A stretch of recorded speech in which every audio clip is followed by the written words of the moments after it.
Tengok cawan ni. Comel. Comel kan? Comel kan?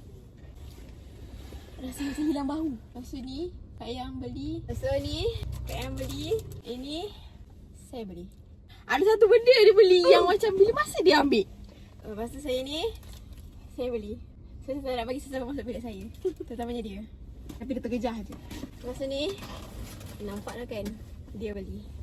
Sebab dia tadi dehidrasi. Lepas tu ni, Untuk semua. untuk semua. Cantik kan? Bunny. Stop it. Get some help. Nak merah tak? Nak merah tak? Ini! Siapa dalam kedai tu, kedai Iko saya beli. Sebab saya tak ada mirror pocket. Aduh lalu. That smile.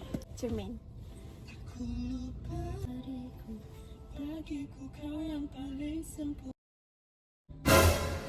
Sini. Oh, terbantut hall saya.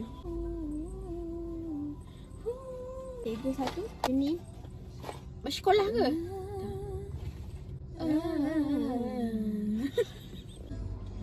Dia suka yang last ni. Saya suka sempurna bagai Piramli dengan Saluma. Rizal nombor 2. Lepas tu dia beli ni, camper van ni.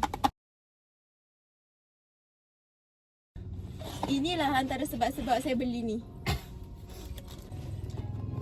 Ni, dia tunjuk sekejap kawan ni mana. Ni kawan dia. Okay, lepas tu ni. Dia kata dia beli ni sebab dia ni dia. Dia kata dia tinggi. Paling utama ni. Itu je haul untuk hari ni. Sekian, terima kasih. Bye bye. Bye bye.